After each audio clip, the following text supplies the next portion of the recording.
के हुन्छ तपाईँको नक्सामा मैले यहाँनिर यत्रो नोटिस दिएको छ अनि के हो यो हजुरले के 35 दिनभित्र खाली गर भनेर नोटिस दिएको छैन तपाईँको घरको नक्सा मखा हुन्छ अनि मैले खाली गर्नु कसरी गर्ने तपाईँको घरको नक्सा मखा हुन्छ कहाँ जाउने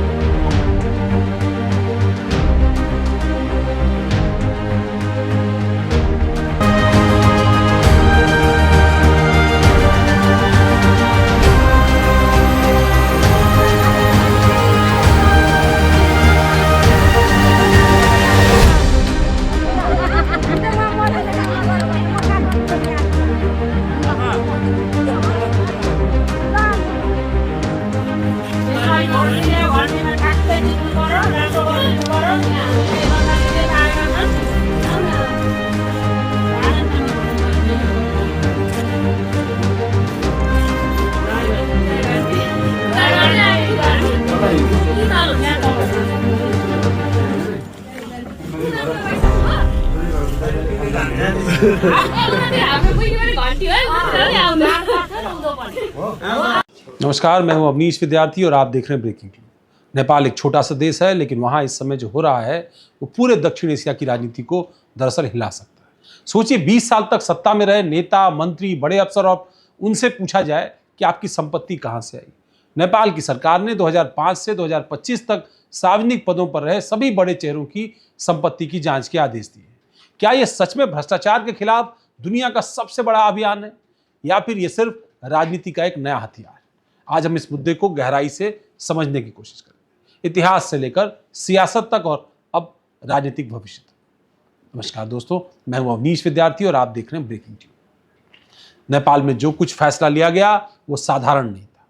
यह एक जांच नहीं बल्कि 2 दशकों की पूरी राजनीति व्यवस्था का ऑडिट रिपोर्ट है। इस वीडियो में हम ये बात करेंगे कि 2005 को क्यों चुना गया, नेपाल की राजनीति में भ्रष्टाचार की जड़ें, जनता का गुस्सा और फिर आंदोलन। और इस फैसले के दूरगामी असर को देखें तो वीडियो के अंत तक जरूर इसको आपको देखना होगा। तो इस वीडियो को अंत तक जरूर देखना होगा। सबसे पहले समझते हैं कि 2005 ही क्यों। 2005 जब नेपाल में लोकतंत्र नहीं बल्कि राजशाही थी। राजा ज्ञानेंद्र ने सत्ता अपने हाथों में ले ली और लोकतांत्रिक संस्थाएं कमजोर हो चुकी थी। फिर आया 2006, जनता सड़कों पर उतरी, जन आंदोलन हुआ और 2008 में 239 साल पुरानी राजशाही समाप्त हो गई। नेपाल एक गणराज्य बन गया। लेकिन यहीं से शुरू हुई एक नई कहानी, नई सत्ता, नए नेता और नए आर्थिक अवसर।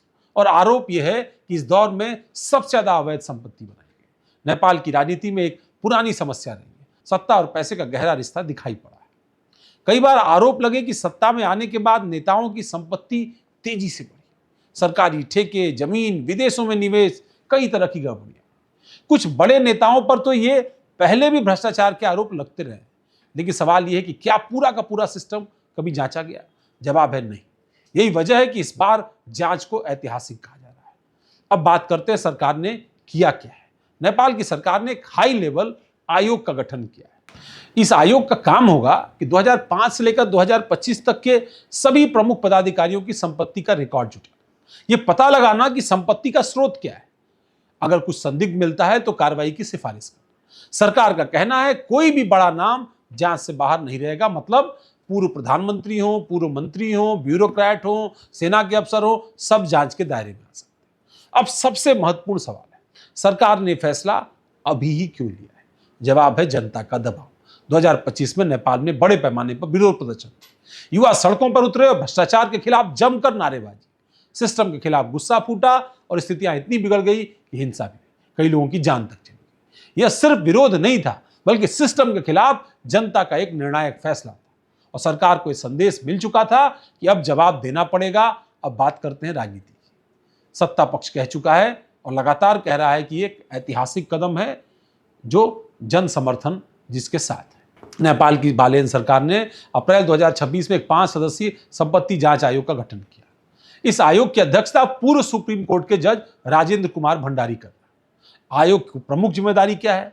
2005-6 से लेकर 2024-25 तक के सार्वजनिक पदाधिकारियों की संपत्तियों का डेटा जुटाना, संपत्ति के स्रोत का सत्यापन करना, अवैध संपत्ति की पहचान करना, बेनामी संपत्ति की पहचान करना, रिपोर्ट और सिफारिशें बालेन सरकार को भेजना।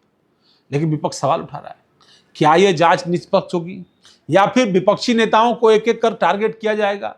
राजनीति में यह भी चर्चा है कि ये कदम इमेज बिल्डिंग का हिस्सा तो नहीं है, यानी जनता को दिखाना कि सरकार भ्रष्टाचार के खिलाफ सख्त है, लेकिन सच्चाई कुछ और। दरअसल ये बात तो जांच बताएगी। ये जांच छोटी नहीं है, बहुत लंबी है। 20 साल का आंकड़ा, सैकड़ों नेता, सैकड़ों अफसर, देश विदेश की संपत्ति, यानी नेपाल के इतिहास की सबसे बड़ी जांच। और अगर इसमें बड़े नाम फंसते हैं तो पूरी की पूरी नेपाल की राजनीति तब्दील हो सकती है। अब बात करते हैं इसके असर। पॉजिटिव इम्पैक्ट की बात करें तो भ्रष्टाचार में कमी आएगी, पारदर्शिता बढ़ेगी, जनता का भरोसा मजबूत होगा। पर इसमें निगेटिव रिस्क, जैसे राजनीतिक बदले की कार्रवाई, जांच में देरी और बड़े नेताओं पर कार्रवाई में हिचक, यानी ये मौका भी है और चुनौती भी। नेपाल का ये कदम अकेला नहीं है। दक्षिण एशिया में भारत, पाकिस्तान, बांग्लादेश, सभी जगह भ्रष्टाचार के खिलाफ कार्रवाई होती रही है। कभी बड़ी कार्रवाई होती है, कभी छोटी कार्रवाई होती है, और कई बार उसको बदले की भावना से की गई कार्रवाई मानते हैं। लेकिन नेपाल का ये कदम, क्योंकि पूरे सिस्टम को जांच के दायरे में लाया जा रहा है, इतनी बड़ी जांच आसान तो नहीं है। सबसे बड़ी चुनौती क्या है? 20 साल पुराना आंकड़ा, राजनीतिक दबाव और कानूनी लड़ाई। अगर इन चुनौतियों को पार कर लिया गया तो यह इतिहास बन सकता है। नेपाल अगर एक ऐतिहासिक मोड़ पर खड़ा है, या तो ये कदम सिस्टम को साफ करेगा या फिर ये राजनीति का हिस्सा बन जाएगा। सब कुछ इस बात पर निर्भर करेगा कि जांच कितनी निष्पक्ष और पारदर्शी होती है। अगर सफल हुई तो पूरे दक्षिण एशिया के लिए एक बड़ा उदाहरण होगा। आप क्या सोचते हैं इसको? क्या ये फैसला सही है? क्या इससे भ्रष्टाचार खत्म होगा? कमेंट में अपनी राय जरूर दीजिएगा। वीडियो पसंद आए तो लाइक करिएगा, शेयर करिएगा। हमारे चैनल ब्रेकिंग ट्यूब को सब्सक्राइब करना बिल्कुल मत भूलिएगा। बेल आइकॉन भी जरूर दबाइएगा ताकि हमारी हर एक अपडेट, हर एक खबर आप तक पहुंचती रहे। बहुत बहुत धन्यवाद। नमस्कार।